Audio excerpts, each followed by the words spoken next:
Nous voilà en ligne. Chloé, Benjamin, Chloé.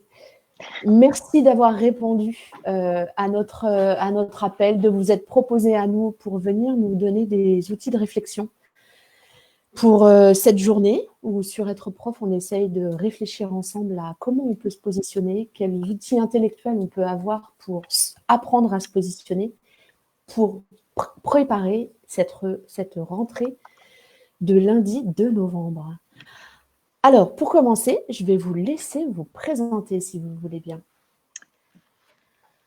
Ok, alors merci de cette invitation. Alors, pour me présenter rapidement, donc, je suis Chloé Rabli, je suis ce qu'on appelle une consultante en intelligence collective, en développement des organisations. C'est-à-dire que je travaille principalement auprès de grosses entreprises pour les aider à trouver elles-mêmes leurs solutions à leurs problèmes complexes dans un monde incertain. Et j'ai le plaisir de travailler aussi régulièrement avec SynLab auprès de l'éducation nationale et pour d'autres causes, notamment à la PHP. Voilà, je vais laisser Benjamin se présenter. Merci. Benjamin, je fais le même métier que Chloé. Quand moi j'en parle, elle a évoqué à la fin là, sa couleur à elle. Moi je dis, j'aide les gens à se comprendre pour qu'ils fassent de leurs enjeux des projets collectifs. Et j'ai les mêmes clients, la même mécanique, les mêmes sujets. Bon, on est au cœur du sujet donc. Hein. On est au cœur du sujet. Alors pour commencer, j'avais envie de vous inviter à essayer de nous donner une définition du dialogue et du verbe qui va avec dialoguer. Qui commence? Benjamin? Allez, Benjamin. Oui, c'est moi? D'accord, ok, super. Ouais, allez. Et donc, pour moi, le dialogue, alors ce qu'on disait avec Chloé très clairement, c'est qu'il y a toujours un sujet, c'est-à-dire il y a un objet pour dialoguer. S'il n'y a pas d'objet pour dialoguer, on n'est pas dans le dialogue, on pourra en discuter.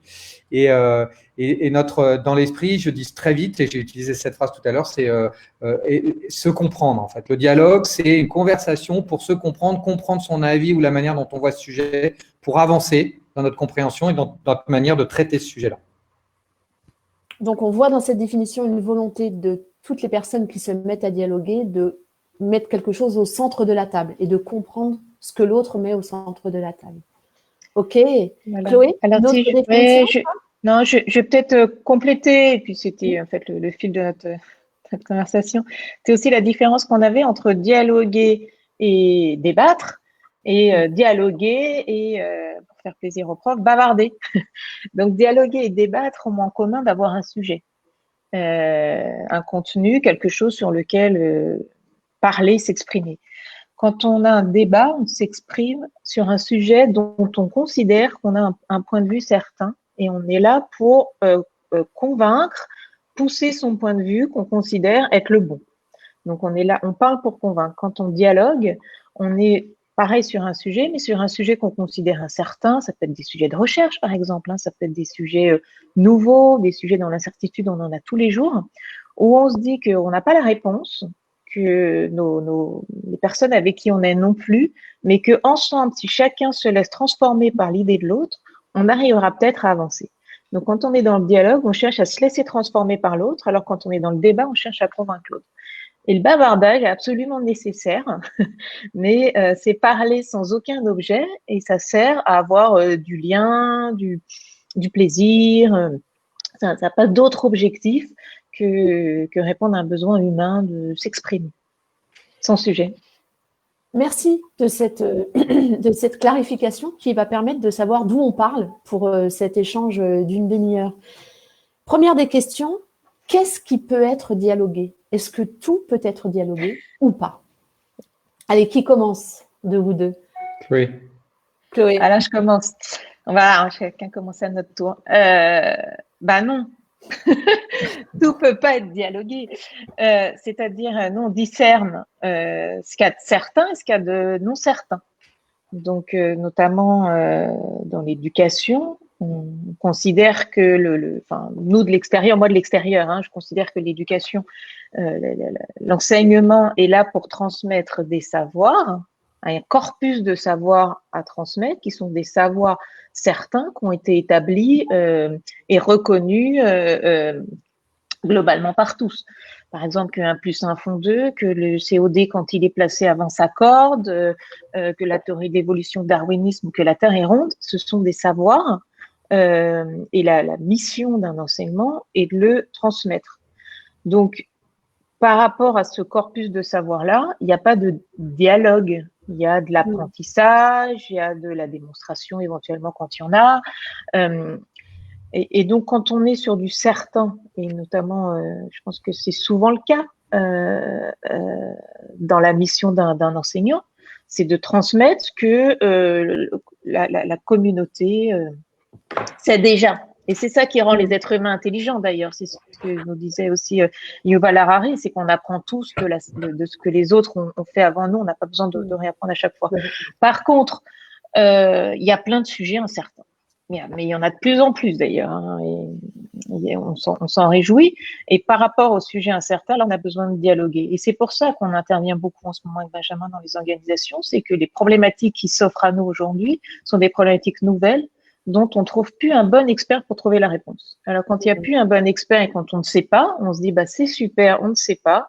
On a l'humilité de le dire et de réunir de la diversité. C'est important de la diversité pour pouvoir répondre. Il suffit pas d'être nombreux. Il faut aussi être différent. Parce que si on est tous à penser pareil, on arrive à la folie de la foule. Et ce qui permet d'arriver à la sagesse de la foule, c'est d'avoir une diversité des points de vue. Ce qui empêche la pensée unique dans le monde incertain. Je me suis peut-être égarée à la question. Non. Mais, pas du tout. Mais du coup, je vais embarquer Benjamin pour compléter cette question. Est-ce qu'on a des éléments qui nous permettent de choisir ce qui se dialogue ou pas? Est-ce qu'il y aurait? Je vais le mettre au conditionnel. D'accord. Ce qui me vient à l'esprit, vraiment de manière spontanée. En fait, on peut. Bon, il y a évidemment, on dialogue pas ce qui est certain ou qui est devenu la règle. Hein, donc c'est ce que vient d'évoquer Chloé. Et puis en fait, on peut dialoguer de quelque chose sur lequel, d'abord, il faut qu'on ait compris le sujet. Et en fait, là, c'est ça qui est clé. En fait, faut que, vous voyez, s'il y a dialogue, il y a sujet. Donc il faut qu'on soit d'accord sur le sujet. Et souvent, quand même, on n'est pas vraiment d'accord sur le sujet. Et on regarde pas la même chose. Est-ce qu'on est voilà, il y a plein de sujets sur lesquels on peut évoquer. C'est-à-dire qu'on ne le regarde pas de la même manière. Est-ce que c'est du sujet qu'on parle des caricatures, ou par exemple, ou est-ce que c'est du droit à évoquer ces caricatures? Vous voyez, c'est des sujets, c'est pas la même chose. Et en fait, il faut qu'on se cale au même endroit. Donc ça peut être le premier truc. Et ça signifie aussi qu'il faut que les personnes qui soient là soient prêtes à discuter, à dialoguer. Et assez souvent avec Chloé, on prend quand même pas mal de temps à donner la capacité aux gens à être dans cette posture de dialogue. Vous voyez, c'est pas naturel, hein. Ça s'apprend. C'est le titre de notre temps. Et en fait, je crois que c'est ça le plus important. C'est comment on s'assure que les personnes qui sont là peuvent dialoguer, donc être dans cet esprit-là. Et donc parfois, on va peut-être pas prendre le sujet le plus difficile ou tout de suite le sujet. On va peut-être faire par étapes. Ce que j'entends, et si je le reformule, il y aurait 2 balises là sur comprendre le sujet, donc avoir une phase de clarification de qu'est-ce qu'on met derrière le sujet dont on parle, que la personne qui engage le dialogue soit au clair sur ce qu'elle attend de ce dialogue. Et Benjamin, tu as donné l'exemple on parle des caricatures ou du droit à. C'est vraiment très explicatif. Et j'ai entendu une deuxième chose, donner la capacité à être dans le dialogue. Et ça, du coup, ça va être l'objet de cette deuxième partie. Est-ce que vous pouvez nous donner tous les deux quelques balises pour structurer le dialogue et pour en faire un temps réel de partage, de construction et donc d'enrichissement mutuel? Et là, je vous laisse vous organiser dans votre manière et de présenter les choses. Et je dirais à toutes les personnes qui sont là, parce qu'il y a une centaine de personnes quand même, posez vos questions, essayez de clarifier pour vous donner des outils, j'ai envie de dire, intellectuels et de posture pour pouvoir réfléchir à ce sujet pour les semaines qui viennent et les mois qui viennent, parce qu'il y a la rentrée, mais il y a une construction à plus long terme. Allez, je vous laisse vous organiser. Qui a envie de prendre la parole en premier? Je te laisse, oui. Allez, je commence. Parce que sur la vidéo en bas. Alors, Déjà, il y a le cadrage à amont. Donc, Benjamin en a un peu parlé avec cette notion de clarifier le sujet, donc être d'accord sur ce dont on parle. Pour être dans un dialogue qui aboutit, moi, je vais insister sur la diversité. Parce que si on n'a que des gens qui pensent la même chose, on n'aura rien ça ne frottera pas, donc il n'y aura pas du neuf. Et donc, par rapport à, si on reste sur un objet nouveau, on a besoin de cette diversité-là. C'est le théorème qui vient de l'Université de Michigan qui dit que l'erreur collective est égale à l'erreur individuelle moins la diversité des perceptions. Donc, quand il n'y a pas d'erreur individuelle, à ce moment-là, on n'a même pas besoin de collectif. C'est là où on est dans le certain. Par contre, quand il y a de l'erreur individuelle, on a besoin non pas d'un grand nombre, mais en tout cas d'une grande diversité. Et après, ça s'apprend. Alors, il y a Otto Scharmer, moi j'aime bien comment il en parle. Pour remettre en lien ce que disait Benjamin, dialoguer, en fait, c'est d'abord écouter. C'est être dans une capacité non pas de convaincre. Alors on a beaucoup surestimé apprendre à convaincre, apprendre à défendre ses idées. On a un peu sous-estimé apprendre à écouter et apprendre à se laisser transformer par les autres. Et donc, je crois qu'Otto Scharmer du MIT le formule bien. Il dit qu'on écoute la majorité du temps quand on écoute quelqu'un pour reconfirmer ce qu'on sait déjà. On va inconsciemment reprendre ce sur quoi on est d'accord. Il y a un deuxième niveau d'écoute, on va écouter ce qu'il y a de nouveau. Ah bah, qu'est-ce qui est dit que je ne savais pas? Le troisième niveau, c'est qu'est-ce que la personne est en train de dire. Qu'est-ce qu'elle dit quand elle est en train de dire ce qu'elle est en train de dire? Ça veut dire que c'est pas la même chose que aujourd'hui un professeur dise voilà, je suis quand même inquiet de ma rentrée le 2 novembre, et s'il l'avait dit le 2 novembre 2019. Il y a quelque chose de contexte qui change et on n'est pas de la même place quand on le dit. Donc, qu'est-ce qu'il dit quand il est en train de dire ça?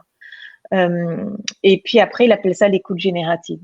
Quand on dit ça, on dit que l'écoute est quelque chose qui s'apprend, et donc la première condition, c'est d'apprendre à écouter.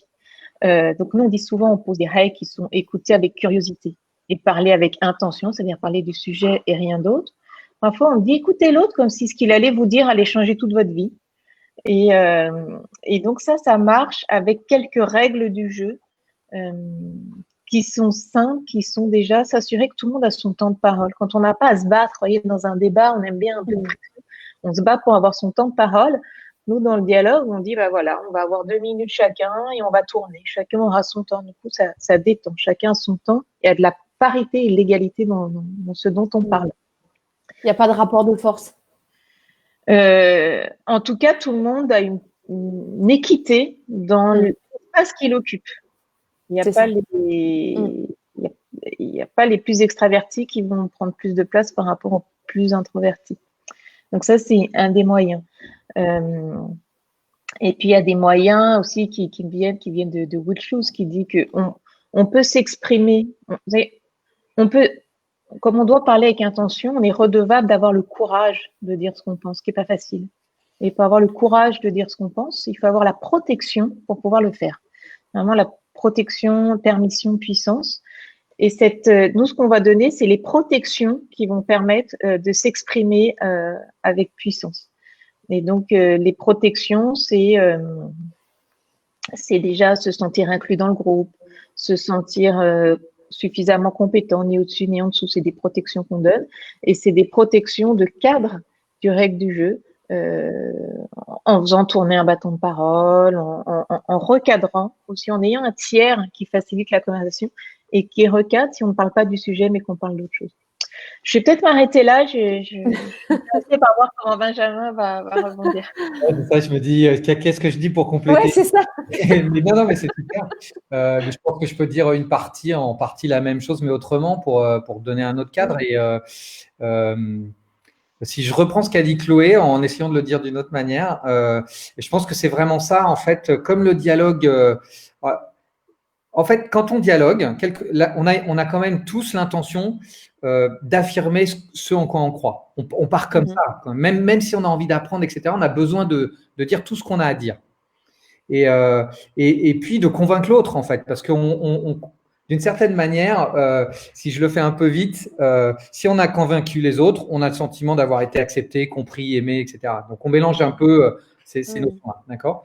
Et donc, nous, ce qu'on fait, c'est qu'on essaye de décomposer la mécanique pour que tout le monde ne rentre pas en courant dans faut que je me voilà, vous voyez, faut que je dise ce que j'ai à dire. Et donc on va décomposer ça. Et Chloé l'a évoqué, il y a le cadre, il y a la manière dont on va structurer, il y a la manière dont on peut donner le tempo. Et à un moment d'ailleurs, un groupe apprend tout seul, plus besoin de médiateurs ou de gens pour le faire, vous voyez, parce que il entend. Et puis, il cherche ces moments-là parce qu'en fait, c'est étonnant, le groupe, quand il a commencé à apprendre à dialoguer, il cherche ces temps où il peut s'écouter, où il a le temps d'enregistrer pour mâcher ce qui a été dit. Et c'est vraiment, on les voit, c'est pour nous très agréable de voir ça.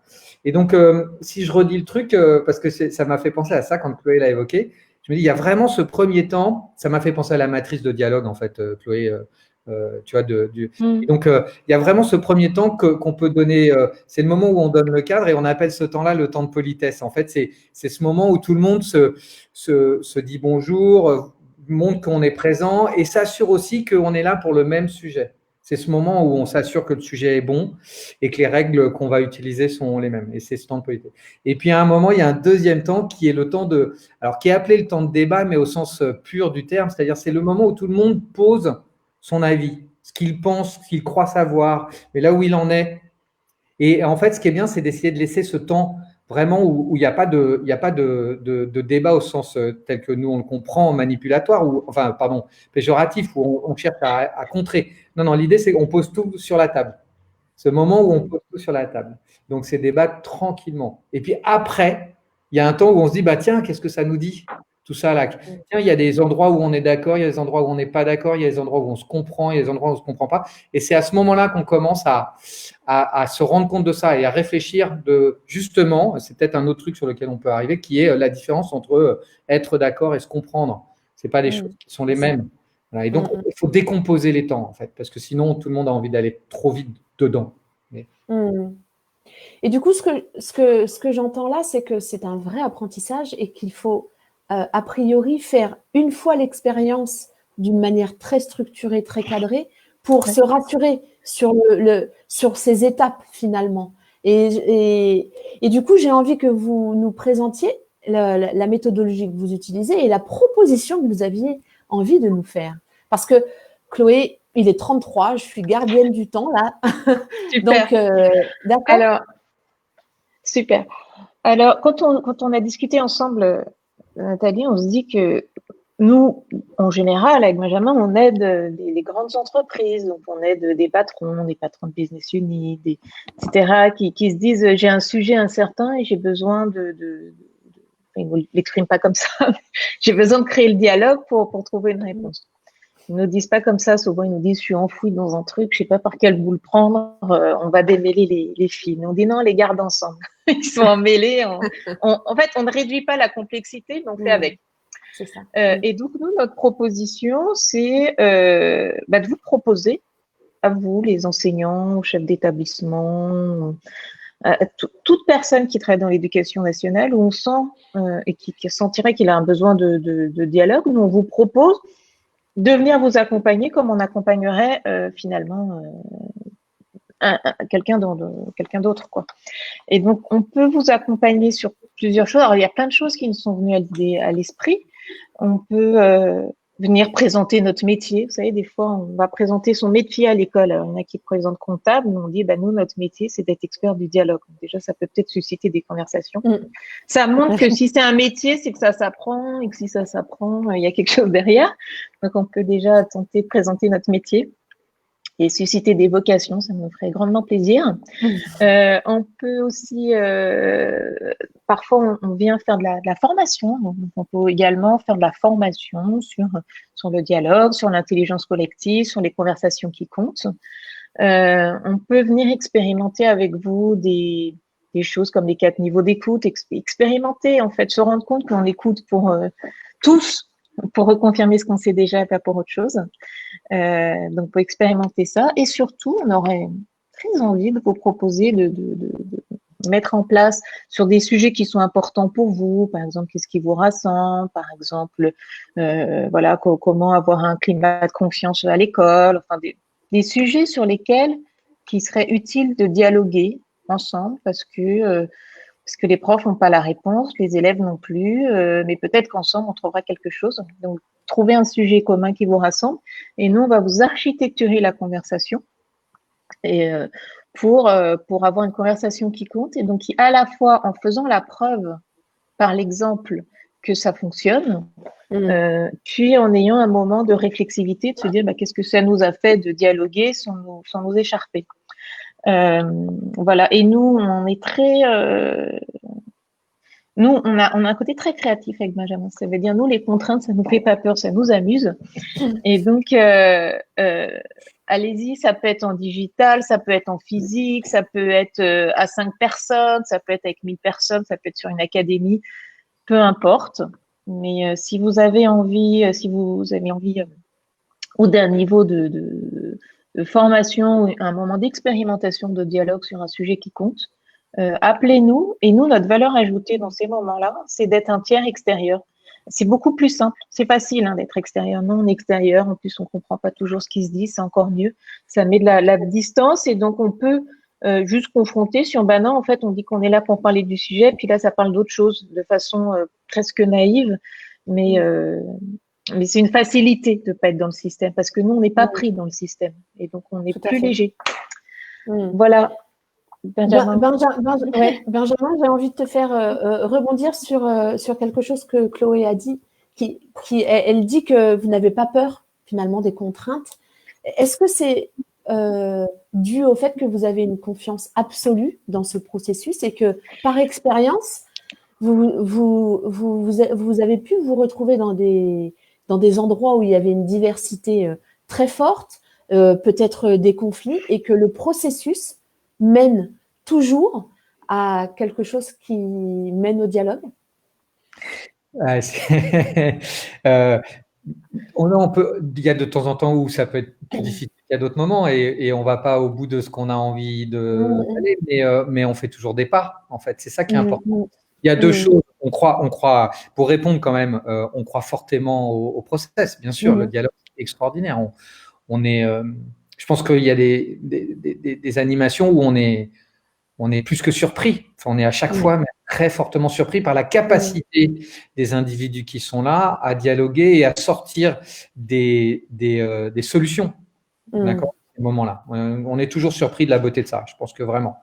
Ensuite, on sait aussi que, comme on commence à maîtriser un petit peu, on sait aussi qu'on sait s'adapter, Chloé et moi, et puis d'autres, d'accord. C'est-à-dire qu'on sent la manière dont le dialogue se fait et que donc on joue avec les interactions pour les faire se développer, d'accord. Et puis enfin, il y a des moments qui peuvent être difficiles et comment dire, en fait, on sait qu'ils peuvent être là, donc on en a un peu moins peur que les autres, je pense. Vous voyez, on peut être inquiet, évidemment, mais on en a moins peur parce qu'en fait, on est prêt à les vivre. Et donc, comme on est prêt à les vivre, on les vit assez bien et on arrive à rebondir ou à s'appuyer dessus. Je crois que c'est ça. En fait, je pense que ces moments-là, on s'appuie dessus. C'est la bonne phrase. D'accord. Okay. Et puis, voilà. Pour compléter, en fait, ce qu'on a appris avec l'expérience, c'est à mettre les conditions protectrices. Ouais, c'est ça. Et donc, quoi qu'il se passe, on met personne en danger. Et pour nous, c'est même plus important ça que d'atteindre au résultat parfois. Donc, on met les conditions pour que personne ne soit en danger, parce qu'on dit que c'est de là dont on aura la puissance. Nous, ce qu'on recherche, c'est le courage. C'est le courage de dire ce qu'on pense. Et des fois, on leur dit, vous êtes redevable de donner votre point de vue, quoi. Ils disent tous blanc, vous pensez noir, bah, allez-y, quoi. Et parce qu'on a peur de la folie de la foule. Et qu'on considère que il y a quelque chose de militant aussi dans ce qu'on fait, faut quand même le dire. On se dit que la pensée unique sur les sujets incertains est très dangereuse. Et par contre, et en même temps, la remise en question des sciences prouvées est aussi dangereuse. Donc, on tente de faire la part des choses. Voilà. J'arrête. Alors, je crois qu'on pourrait en parler des heures, hein, mais notre temps est compté.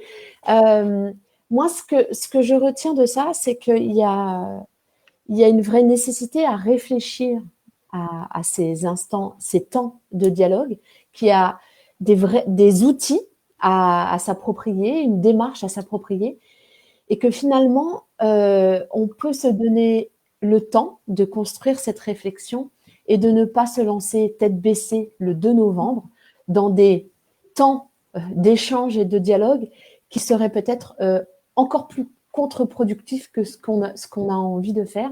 Et donc, je redis la proposition que vous avez faite à la communauté enseignante par cette petite fenêtre d'une demi-heure, c'est de venir proposer et de venir donner l'expérience aux collègues qui auraient envie. La dernière question, c'est de façon très pragmatique, comment on rentre en contact avec vous?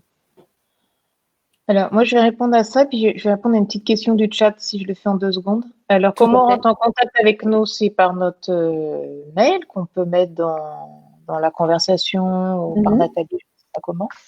Vous nous envoyez un mail. Dans la conversation, je peux le mettre. Voilà. Je le mettrai. Les pistes concrètes, moi, je vais vous en poser une rapide et simple. Déjà, identifier le sujet sur lequel vous voulez avoir une conversation. Ne laissez pas n'importe quel sujet en conversation et dites-vous de quel sujet notre classe, on aurait besoin d'avoir une conversation à la rentrée. Quel est ce sujet et qu'est-ce que j'en attends? Quel est le produit de sortie? Et ça peut être rétablir un climat de confiance. Je ne sais pas, c'est vous qui savez, mais vraiment prenez du temps à préparer ça. Et ensuite, par rapport à ce sujet, ce qu'on peut vous proposer, c'est de commencer, si vous avez une grande classe, des conversations en petits groupes. Nous, on aime les conversations à 2, puis à 4, puis tous ensemble. Donc, vous pouvez commencer sur ce sujet-là, à les mettre en groupe de 4 et de dire chacun a 1 minute et puis de dire à quelqu'un d'être le gardien du temps, de dire qu'est-ce que vous pensez du sujet, faire un premier tour, ce que disait Benjamin, sur ce sujet-là, quel est votre ressenti? Personne n'a le droit d'interrompre et personne n'a le droit de répliquer. Deuxième tour sur qu'est-ce que je pense du sujet, qu'est-ce que j'ai envie d'ajouter. Troisième tour sur de tout ce qu'on a entendu de nous 4, qu'est-ce qu'il y a en commun. De tout ce qu'on a entendu de nous 4, qu'est-ce qu'il y a de différent, sur quoi on n'est pas d'accord. Et après revenir en grand groupe pour juste converser sur ce sujet-là. C'est quoi les points sur lesquels on est tous d'accord et c'est quoi les points sur lesquels on n'a pas la même perception.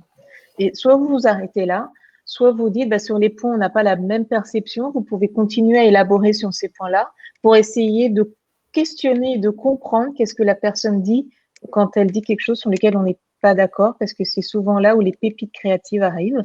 Mais vous pouvez aussi dire c'est là et on a le droit et c'est normal, on n'a pas le même vécu d'une situation. Par exemple, vous savez, des fois, on dit souvent entre les hommes et les femmes, il y en a un qui a la même température, il y en a un qui a froid, l'autre qui a chaud, les deux sont vrais. Et donc, ça peut être aussi normal de ne pas être d'accord. Et donc, être d'accord pour pas être d'accord, c'est déjà un progrès. Donc, voilà une piste possible et d'avoir des conversations en petits groupes à 2, à 4, puis tous ensemble. Voilà, je ne sais pas si ça répond et si vous voulez, je mets mon mail dans la conversation, si je peux le faire. Voilà, super. Ah non, tu vas pas pouvoir, tu peux le mettre dans la conversation. Dans l'autre. Dans celle confinée, notre petite conversation et je la mettrai dans la grande. Vraiment un immense merci pour le mail et puis pour 2. Pardon, vérifier. En fait, je fais un mail, elle récupère et on partage, c'est plus simple. C'est ça, j'ai mis le mail contact, comme ça. Ah oui, et puis je ne peux pas le copier, c'est merveilleux. Ça, voilà, il me manque, donc je le ferai tout à l'heure. Je ne peux pas le faire depuis ici. Benjamin, est-ce que tu aurais un petit mot de fin pour conclure cette proposition, moi, que je trouve structurante, rassurante et qui permet de se dire que du coup, c'est possible de dialoguer et c'est possible d'accueillir toutes ces diversités. Du boulot, mais c'est possible.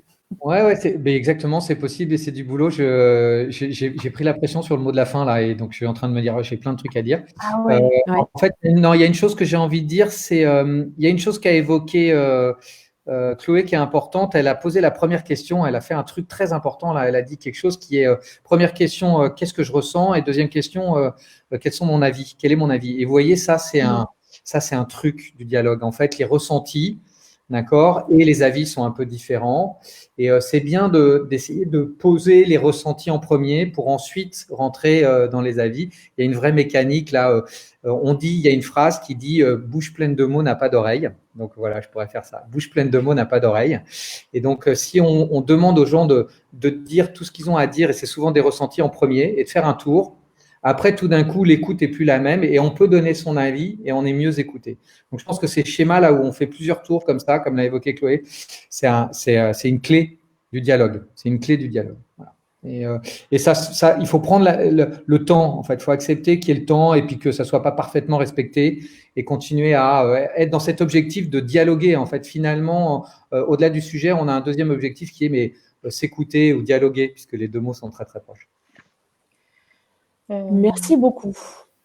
Chloé, tu as un petit mot de la fin? Je sens que tu as un petit mot de la fin. Non, un petit mot de la fin. Non, je suis toujours sur répondre aux questions. Comment faire quand on n'a pas de sujet, quand vous n'avez pas encore vu vos élèves? Et ben, la proposition serait peut-être de dire à vos élèves, voilà, tout à l'heure, on va avoir un temps de conversation ensemble on a tous vécu des choses un peu compliquées, ça peut être le confinement, c'est autre chose. On a vécu une période complexe pour tout le monde. Est-ce qu'il y a des sujets sur lesquels vous auriez besoin qu'on parle avec les gens qui sont dans notre classe aujourd'hui, pas avec quelqu'un d'autre, mais juste entre nous. Et je vous invite encore à faire des conversations à 4. Ils discutent à 4 sur c'est quoi les sujets dont ils aimeraient avoir une conversation, c'est-à-dire apprendre des autres, pas un sujet sur lequel ils ont envie de pousser, aussi apprendre des autres. Et puis, vous listez les sujets, vous pouvez les mettre sur le mur. Après, vous prenez les sujets de tout le monde, vous leur dites de les écrire sur le mur.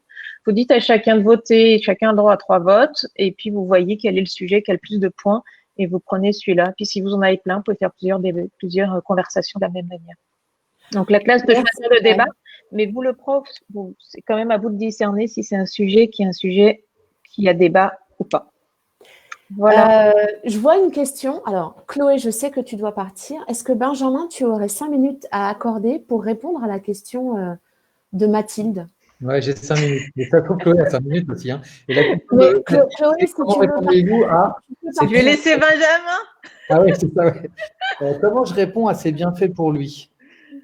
Alors, Chloé, si tu veux partir, tu peux partir, hein, tu sais. Je vais rester 5 minutes, décaler un petit peu. Ça marche. Okay. En fait, je réponds pas. Je réponds pas. En fait, je redonne une question. Je repose une question. Je lance un dialogue. D'accord. Et alors là, c'est très intéressant. Quelles sont et là, ça me fait penser. Quelles sont la manière dont on doit poser des questions? Et donc, il y a 2 choses qu'il faut éviter dans les questions. C'est celle où on doit répondre par oui ou non. D'accord. Il ne faut surtout pas de questions fermées. D'accord. Il y a une deuxième chose, il faut éviter les pourquoi tu dis ça. La question du pourquoi. Parce qu'en fait, le pourquoi, elle pousse à se justifier. D'accord. Donc, il faut éviter pourquoi tu dis ça. Il faut dire, OK, quelles sont les raisons qui te font trouver que c'est bien fait pour lui? Et est-ce qu'il n'y a pas, quels seraient les autres avis que tu pourrais avoir? Comment on pourrait nuancer? Vous voyez, donc souvent, il faut reposer une question pour relancer un dialogue et plutôt avec du qu'est-ce que ou comment en début de phrase. Ça serait mon truc en 1 minute.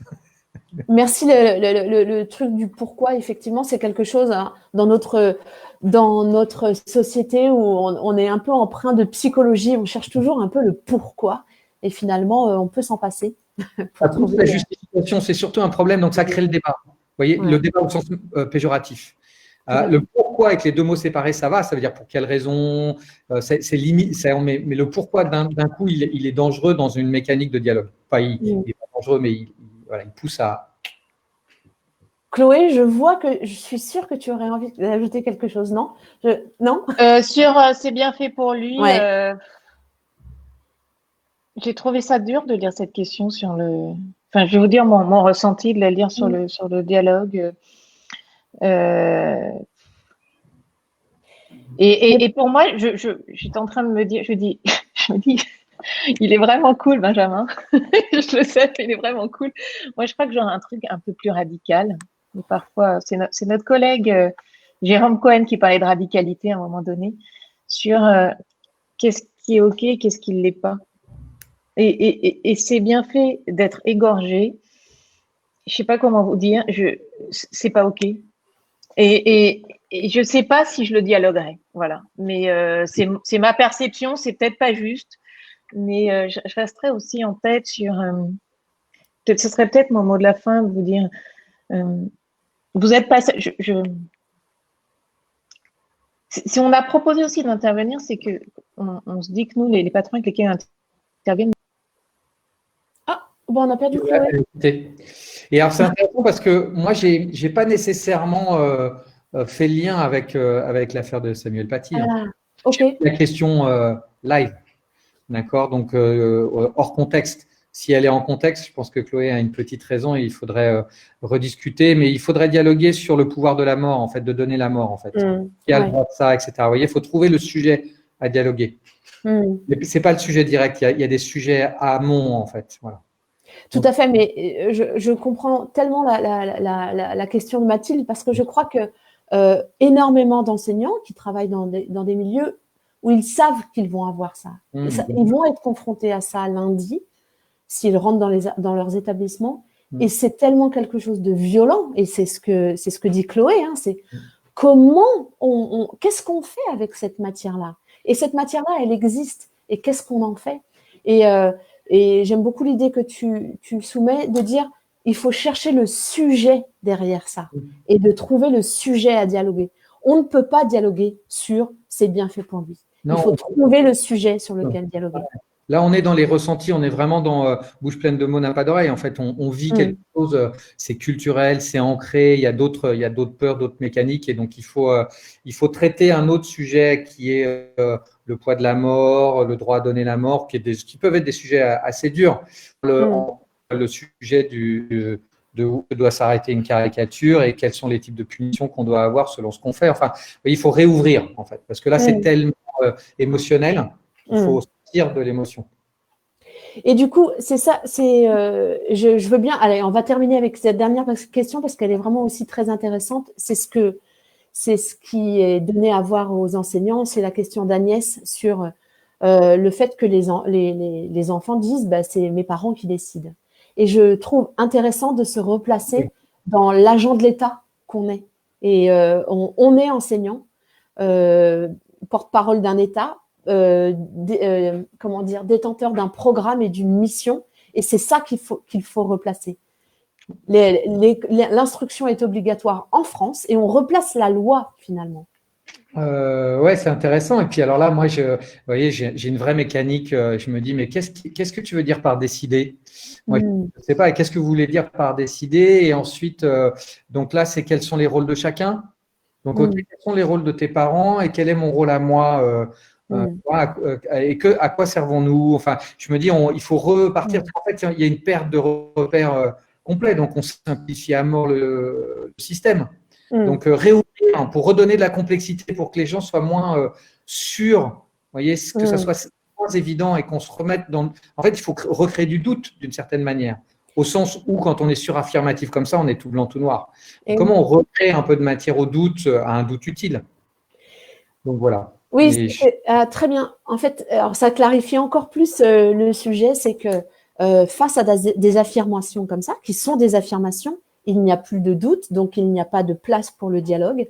Et il faut, dans son questionnement, redonner de l'ouverture et du doute pour entamer un dialogue. Exactement. Quelque chose d'autre. Et puis, je continue à lire, oui, la libération en fait partie, hein, et c'est clair. C'est clair, mais c'est clair. Hein, et quand je regarde certaines caricatures de Charlie Hebdo, je me dis, waouh, c'est violent. C'est hyper violent. Je n'excuse rien, hein, mais je me dis, waouh, c'est chaud quand même. Vous voyez, je me dis, pour quelqu'un qui est fort enfin, pour qui c'est un sujet encore plus, je suis agnostique. Je me dis, pour ceux qui, waouh, c'est dur. Donc, je cherche à aussi sentir ce que la personne vit quand elle voit ça. Voilà. Et évidemment, ne me faites pas dire ce que je n'ai pas dit. Hein. Je cherche à comprendre. Je me dis, et donc il faut redescendre et presque écouter, mais à quel point c'est dur pour toi. Enfin voilà, il y a des trucs à évaluer, quoi.